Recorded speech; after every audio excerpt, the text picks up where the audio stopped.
Hello and welcome to Teesside News with me, Rebecca Connolly and Jacob Bryan. Coming up in today's show. How safe are students? The run-up to Christmas is when crime hits the hardest, and we have Student Welfare Officer Mannion Godshall here to give students top safety tips. Middlesbrough is a great place to live. Despite being ranked one of the poorest areas in England, student Sophie Finnegan tells us why she's proud of her Middlesbrough. We also have monumental Middlesbrough campaigner Amy Oram here in the studio to tell us more about why Middlesbrough deserves city status. And we find out what it's like being an international student here at Teesside. Also, we have exclusive access to one of China's autistic schools and find out more about the teachers and parents who care for the children. In sport, we have a 60-second roundup with sports correspondent Sammy Watson. And finally, Christmas is here as the Coca-Cola truck makes an appearance in Middlesbrough.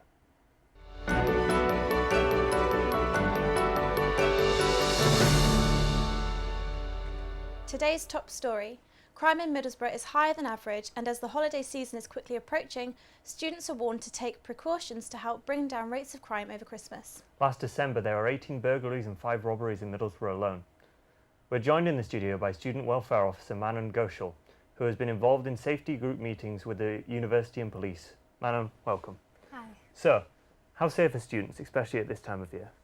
I think there's no difference between start of the year to Christmas time to end of the year. I think overall students need to be aware of their personal safety, whether they're in their property, in the town centre, on campus. Overall, it's the same everywhere. You just have to be careful. So what can students do to help protect themselves from crime? There is different safety schemes that we do with the university, the Cleveland Police and the Students' Union. So we meet every so often to talk about safety schemes that we can approach, and I've actually got a few things with me today. So first of all, we've got the Student Watch, and this is something that students can sign up to and kind of get crime issues or things that are happening around the area in their postcode. So they'll get either a text message or an email to just say either be aware or anything as well positive, because it's not only negative messages but also positive messages that goes around. In the town centre, we've also got around 30 safe spaces. Now these safe spaces, you can see them with a little sticker like this that says safe space, and this means that if you feel vulnerable or something's happened or you've lost your wallet or your phone and you need some help, what you do, you go to a safe space and the staff members there will help you to sort out anything you need. They can give you a glass of water, you can call anyone you need to call, and they'll try and calm you down if needs be. So we've got around Lowden Southfield Road, the Students' Union is a safe space, we've got lots in town as well, different nighttime and daytime economy. So there's a lot to be done there. We do as well every year a safety day, so this year we did it in October, the second week of freshers. And during that time we've had the Cleveland Police there, we've had the Hate Crime Reporting Centre as well, sexual abuse, domestic abuse, everything to kind of help students to understand your personal and safety. Something that a lot of students like is the UV pen property marker. Now this is a UV pen that you write your name or address if you want to, anything that you want to on it, but no one can see except with a UV light.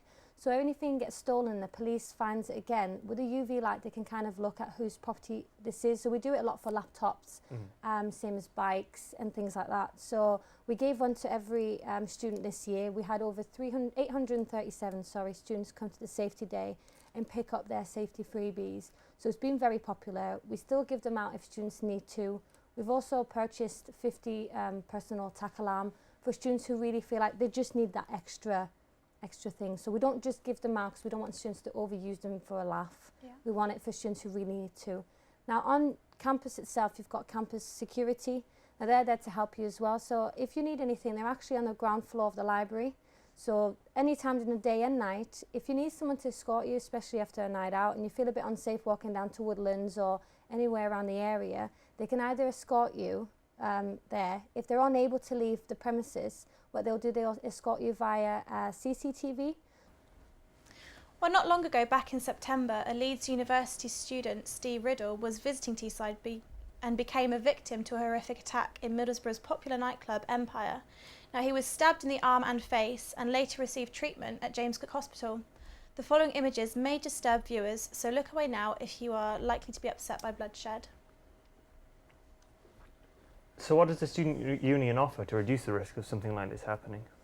Well, what we do is we have the safety day to tell students, to be cautious, but we also made the student safety guide.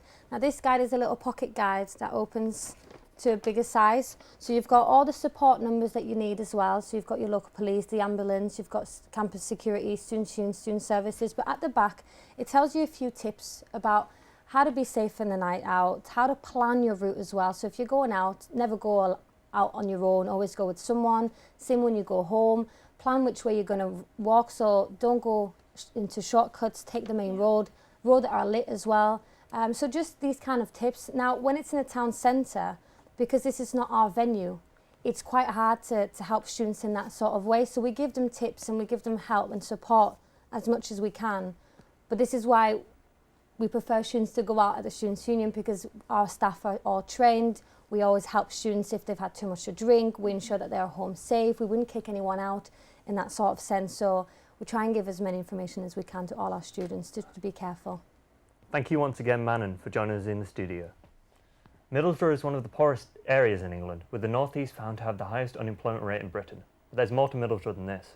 Teesside reporter Sophie Finnegan explores what makes Middlesbrough such a great town to live in. The industrial town of Middlesbrough, which is situated in the River Tees, is famous for its steel and shipyards.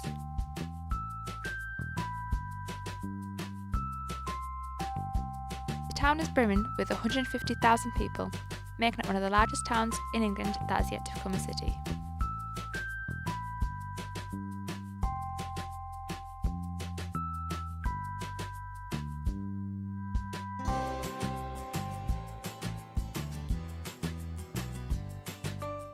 One of my favourite places that I go to all the time is Baker Street.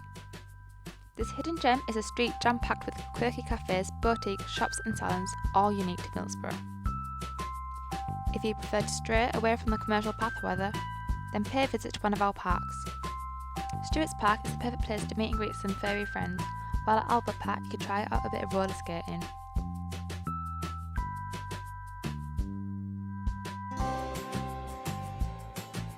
Both make for beautiful walks.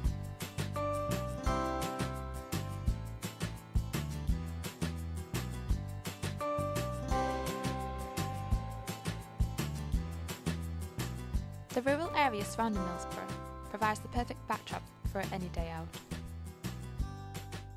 And for all those footy fans, take a trip to the Riverside Stadium and support our boys in red.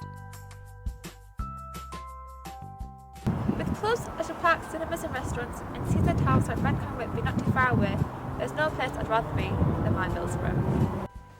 We're joined now by Sophie and Monumental Middlesbrough's campaigner Amy Oram. So Amy, could you explain to us what Monumental Middlesbrough is?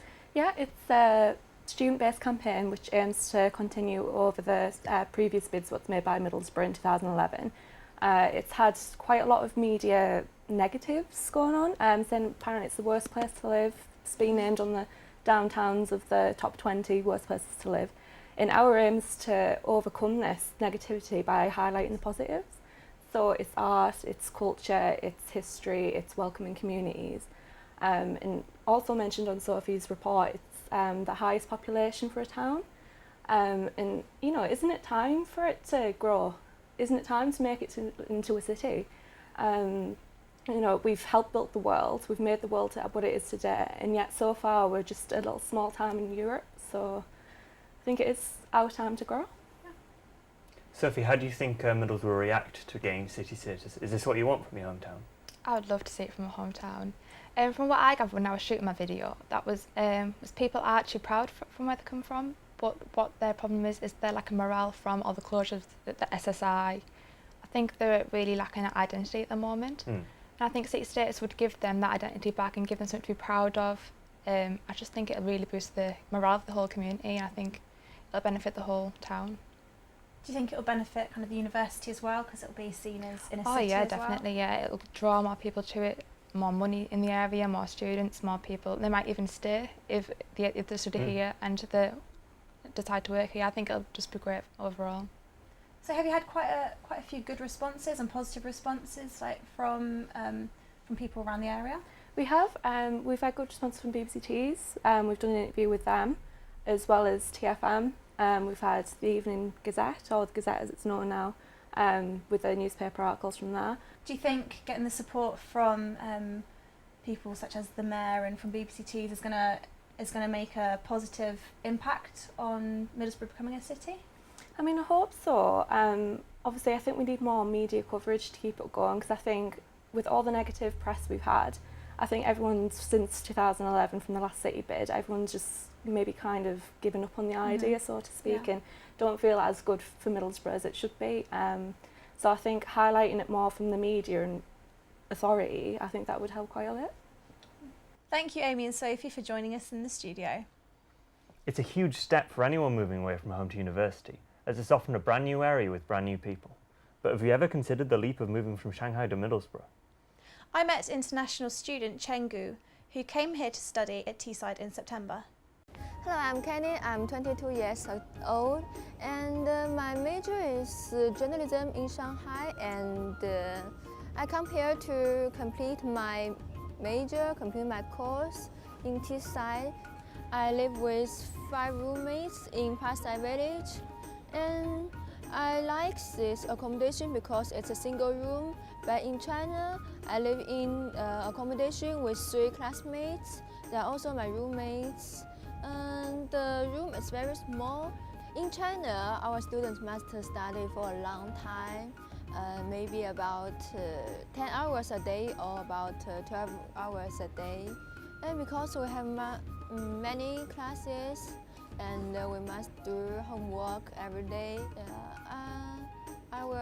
sometimes I will go to library to study, and sometimes I will go shopping. This is a shop called Red Star, and this is where I get my food in Middlesbrough. I often go to the Red Star to shopping, not Tesco, not Sainsbury and Iceland, because I prefer Chinese food, so I often cook Chinese food in my accommodation in the kitchen. And when sometimes I'm homesick, I also go there to buy some Chinese food. I think the biggest difference between Shanghai food and Middlesbrough food is that we prepare food before cooking, and our Chinese often cut the ingredients in bite size, then stir it and we fry it and steam the ingredients in a short time, while the Western cook the ingredients in big pieces or just cut the fruit. And you can call me Mrs. Pang, yeah? And most of the students come in our shop. Most of the student is from China. They like buy the Chinese food or Japanese food or Korean food. We sell most Asian food. So that is why they come in our shop. Teesside, although my course is only a little, but I think my life in Teesside is very colorful, brilliant. Cheng spent 4 months last year volunteering and spending time with autistic children in a school in China called Wuhu Peizhu City School. Here she documented the lives of the children and found out more about how the teachers and parents played a huge part in their lives. Cheng Gu has this exclusive report.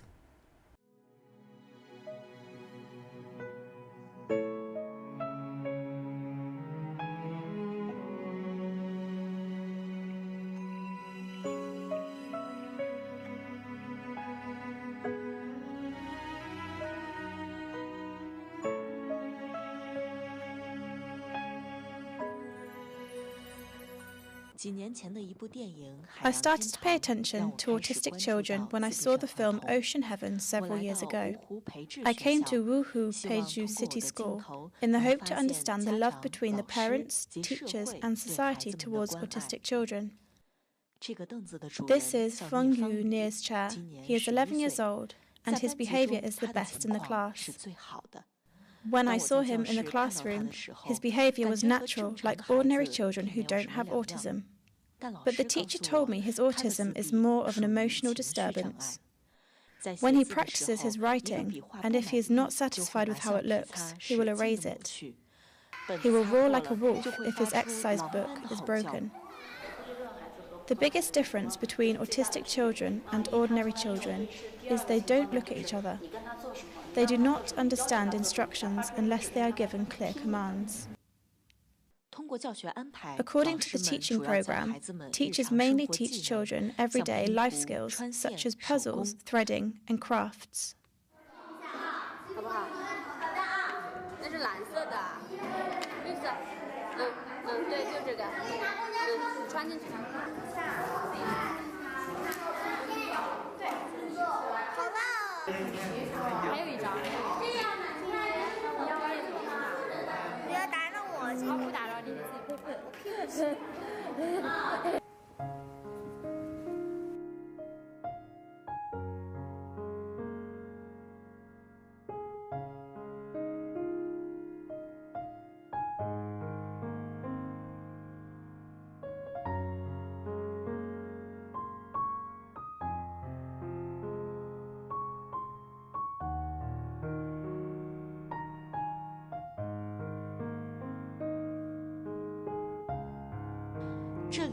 Here they are shown different traffic signs to help them learn how to cross the road safely without the company of family or adults in the future. These children can do the same things that children without autism can do, and if they are given enough time and patience, they can do even better.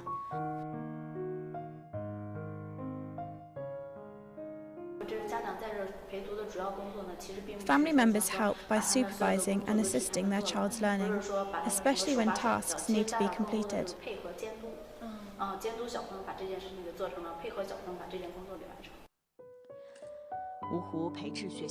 The children here at Wuhu Peiju City School receive the best support to help them learn and to help them progress further in their future. The teachers and parents help make this happen, and the success couldn't be achieved without them.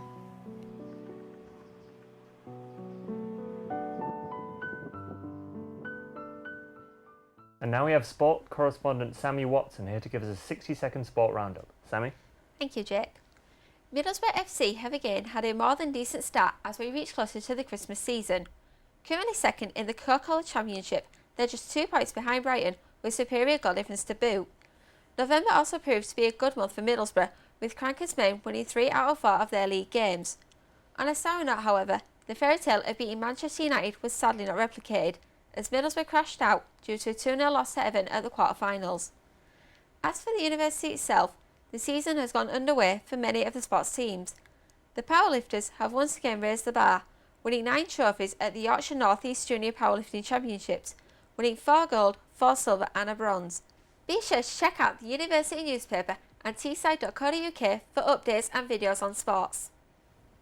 The holidays are coming and the Coca-Cola truck is here. The famous truck arrived last week in Middlesbrough Centre Square and got Teesside roaring with festive spirit.